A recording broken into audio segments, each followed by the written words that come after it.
तो गाइस कैसे हैं आप सब लोग। व्हाइट जेड की एपिसोड 11 के साथ हाजिर हो। तो लास्ट एपिसोड के एंड पे हमने देखा था कि हमारा जनरल जो होता है, जनरल मोयोंग अपना वेपन लेकर आगे की तरफ बढ़ता है, वहां पर सामने की तरफ एक स्टैप करता है तो वहां पर एक धमाका होता है और इसी धमाके के साथ ही वो बेचारा काफी परेशान हो जाता है क्योंकि उसने यहाँ पर किलिंग इंटेंट के साथ अटैक कर दिया था। वो बस यहाँ पर फाइट करते वक्त जोश में आ गया था। लेकिन वहीं पर दिखाता है कि धमाके का धुआं हटने के बाद हमारा जो यंग मास्टर होता है उसने बड़ी आसानी के साथ वहां पर उसके अटैक को ब्लॉक कर लिया होता है। उसने अपनी फैमिली की स्पेशल टेक्निक को यूज किया होता है, यानी कि उसने अपनी सोंग फैमिली की स्पेशल टेक्निक के साथ ही उसकी तलवार को वहां पर ब्लॉक कर लिया होता है, जिस बात से कैप्टन मोयोंग भी काफी ज्यादा हैरान होता है। तो इसी के साथ ही हमारा सोंग जो होता है वहां पर से वापस आने के बाद, ट्रेनिंग कंप्लीट करने के बाद बाहर आकर खड़ा होता है क्योंकि उसे यहाँ पर अब यंग मिस राइमी को भी लेकर जाना होगा क्योंकि उसे यहाँ पर घुमा फिरा कर भी लाना है। वो उसके पर्सनल बॉडीगार्ड की तरह भी है। वो अपने हाथ में अपना टोकन लेकर खड़ा होता है जो कि उसकी सोंग फैमिली की निशानी है। तो आपको याद होगा कि आधा टोकन जो है इसके पास रह गया था, तो आधा टोकन इसके बड़े भाई योंग के पास है। तो वो टोकन लेकर अपने पास बैठा होता है, साथ ही वहां पर सोच रहा होता है कि आज मैंने यहाँ पर अपनी सोंग फैमिली की स्पेशल टेक्निक तलवारबाजी की टेक्निक को यूज करते हुए अटैक को ब्लॉक किया। हालांकि मैंने यहाँ पर अपने आप से वादा किया था कि मैं दोबारा कभी सोंग फैमिली की स्पेशल टेक्निक्स को याद नहीं करूंगा। और इसी के साथ ही जब वहां पर खड़ा खड़ा सोच रहा होता है तो साइड के ऊपर से माई राइमी निकल कर आती है और उसे कहती है कि काफी दिनों के बाद तुम मुझसे मिलने के लिए आया। तो उसे कहता है कि यंग मिस क्या तुम्हारा काम हो गया, क्या तुम्हारी स्टडी कंप्लीट हो गई। तो उसे कहती है कि हाँ मेरी स्टडी कंप्लीट हो गई है। तो फिर साथ ही वो गुस्सा हो जाती है और कहती है कि तुम यहाँ पर मुझे क्या कहा। तुम्हारा बेका उसे कहता है कि मैंने तुम्हें यंग मिस कहा। तो उससे के साथ उसे कहती है कि ठीक है मैं यहाँ पर से वापस जा रही हूँ। मैं जिस बंदे के साथ वापस जाने वाली थी लगता है कि वो आज आया ही नहीं है।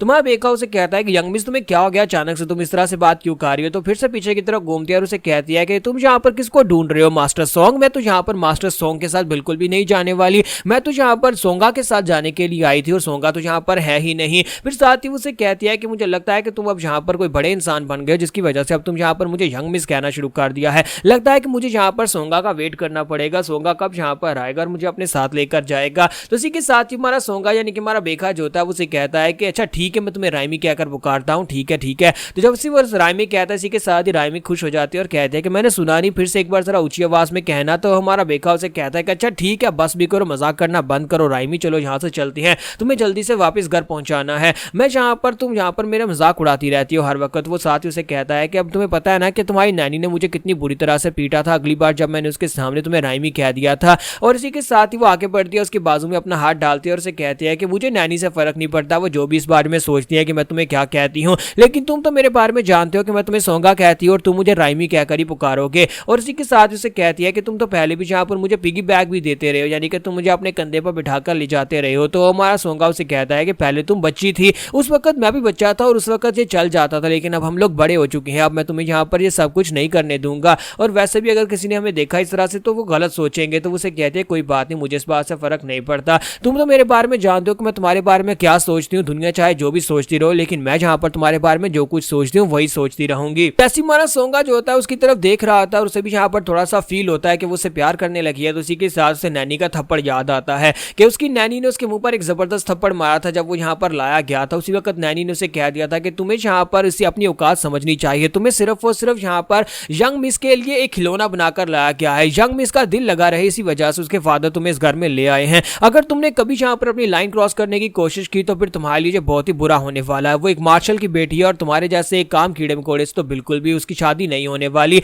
इसलिए कभी भी यहाँ पर उसके बारे में गलत मत सोचना और ना ही यहाँ पर उसके बारे में कोई सपने देखना। तुम्हें अच्छी तरह से पता होना चाहिए कि तुम सिर्फ और सिर्फ उसके लिए खिलौना हो। तो हमारा सोंगा जो होता है नैनी की बातें याद करता है। तो हमारी राइमी से कहते हैं क्या हो गया सोंगा, तुम क्या सोच रहे हो। तो वो कहता है नहीं मैं कुछ सोच रहा था। फिर साथ ही वहीं पर बैठ जाता है और कहता है कि चलो आ जाओ मैं तुम्हें पिगी बैग देता हूँ। यानी कि हमारा सोंगा जो होता है फिर से उसका खिलौना बन जाता है। वो यहाँ पर असल में उसके दिल में यहाँ पर उसके लिए कुछ फीलिंग्स आ रही थी। तो वो उसे कहती है तुम क्या कर रहे हो, अब हम लोग बड़े हो चुके हैं, मैं यहाँ पर तुम्हारा पिगी बैग बिल्कुल भी नहीं लेने वाली। तो हमारा सोंगा उसे कहता है लेकिन तुम्हें तो कहा था कि तुम्हें यहाँ पर पहले वाली राइमी बनना है। तो वो कहती है नहीं ऐसी बात नहीं है। और इसी के साथ ही उसे कहते हैं कि चलो छोड़ो अब यहाँ से चलते हैं। और इसी के साथ ही वो आगे बढ़ जाती है जबकि हमारा सोंगा भी इसके पीछे पीछे चल पड़ता है और कहता है कि राइमी अच्छा ठीक है अब नाराज तो मत हो, मैं तुम्हारे साथ ही चलता हूँ। और दोनों वहां पर से आगे की तरफ चल पड़ते हैं और इसी के साथ ही वहां पर दिखाते हैं कि नैनी जो होती है वो दीवार के पीछे छुपकर ये सब कुछ देख रही होती है। तो नैनी कहती है कि चलो शुक्र है कि सोंगा अपनी औकात को पहचानता है, सोंगा को पता है कि इस लड़की के साथ किस तरह से बिहेव करना है, क्योंकि अगर वो यहाँ पर उसके प्यार में पड़ जाता तो फिर हमारे लिए भी काफी ज्यादा मुश्किल हो जाती।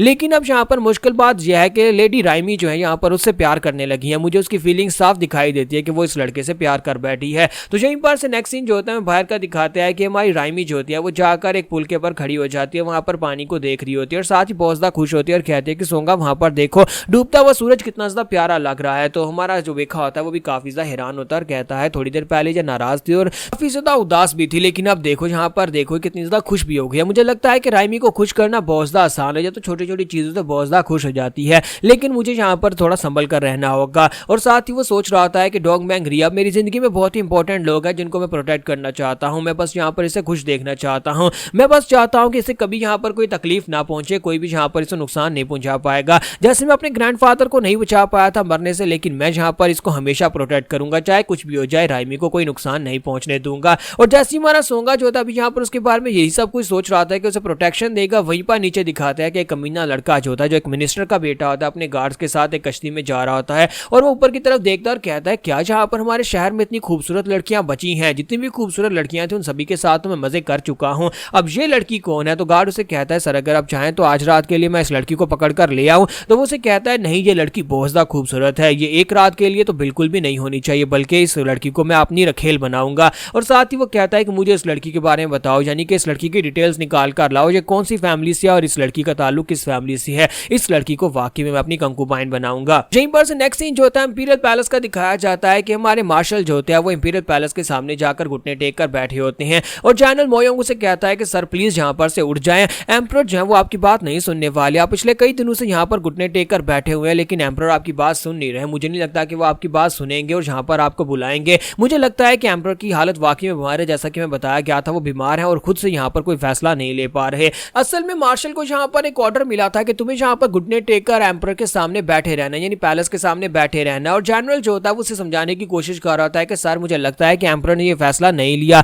लेकिन हमारे मार्शल उसे कहते हैं कि अगर ये एम्परर ने फैसला नहीं लिया लेकिन इसके बावजूद एम्परर के फैसले को अगर ना की जाए तो इसका मतलब यह है कि हमारे पर गद्दारी का इल्जाम लगेगा। मैंने अपनी सारी जिंदगी यहाँ पर इंपीरियल फैमिली के लिए काम किया और मैं यहाँ पर इंपीरियल फैमिली के इस एम्परर इंपीरियल डिक्री को मना नहीं कर सकता, इसलिए अगर तुम यहाँ पर नहीं देख सकते तो यहाँ से चले जाओ। जबकि जनरल उसे कहता है कि सर आपको भी बात अच्छी तरह से पता है कि एम्परर बीमार हैं और इस वक्त थ्रोन रूम के अंदर वो हैं भी नहीं, मुझे नहीं लगता कि वो थ्रोन रूम के अंदर होंगे। इस वक्त वो जांग मासू जो है वो कमीना जहाँ पर थ्रोन रूम के अंदर बैठा ये सारे फैसले कर रहा है। तो जैंग मैसू जो है वो ये समझने के प्राइम मिनिस्टर है, तो प्राइम मिनिस्टर की तरह वो इस वक्त यहाँ पर एम्परर की गद्दी के ऊपर बैठकर सारे के सारे फैसले ले रहा है, जिसकी वजह से जनरल जो होता है वो मास्टर से कह रहा होता है कि आप मार्शल जल्दी से आप खड़े हो जाएं, आपको यहाँ पर बिठाए रखने का फैसला जैंग मासू का एम्परर का नहीं हो सकता। जबकि एम्परर मार्शल उसे कहते हैं कि तुम यहाँ पर जो बातें कर रहे हो अगर ये बातें किसी ने सुन ली तो फिर तुम्हारे पर भी गद्दारी का इल्जाम लग सकता है। मैं जहाँ पर बैठा हुआ हूँ मुझे लगता है कि एम्परर को जब इस बारे में पता चलेगा कि मुझे ये ऑर्डर देकर यहाँ पर बिठाए रखा गया तो एम्परर इस बात के ऊपर कोई ना कोई एक्शन जरूर लेंगे। लेकिन मैं इंपीरियल डिक्री की बहुत ज्यादा रिस्पेक्ट करता हूँ, इसी वजह से मैं यहाँ पर तब तक बैठा रहूंगा जब तक अंदर से मुझे दोबारा कोई फैसला नहीं मिलता, जब तक कोई दोबारा पेपर नहीं आता कि मैं यहाँ से जा सकता हूँ या नहीं जा सकता। मार्शल तो पूरी तरह से अपनी बात के ऊपर अटल होते हैं और वहीं पर घुटने टेक कर बैठे रहते हैं और वेट कर रहे होता है कि इंपीरियल पैलेस के अंदर से उनके लिए कोई लेटर आएगा और उनसे कहा जाएगा ठीक है तुम्हारी सजा खत्म हो गई और तुम उठकर जा सकते हो। हम लोग नेक्स्ट एपिसोड में देखेंगे क्या वाकई में एम्परर बीमार है और जिस तरह से इन्हें लगता है कि जांग मासू थ्रोन के ऊपर बैठकर ये सारे फैसले ले रहा है तो क्या वाकई में ऐसी बात है कि जांग मासू ने इस वक्त इंपीरियल फैमिली के ऊपर कब्जा कर लिया हुआ है।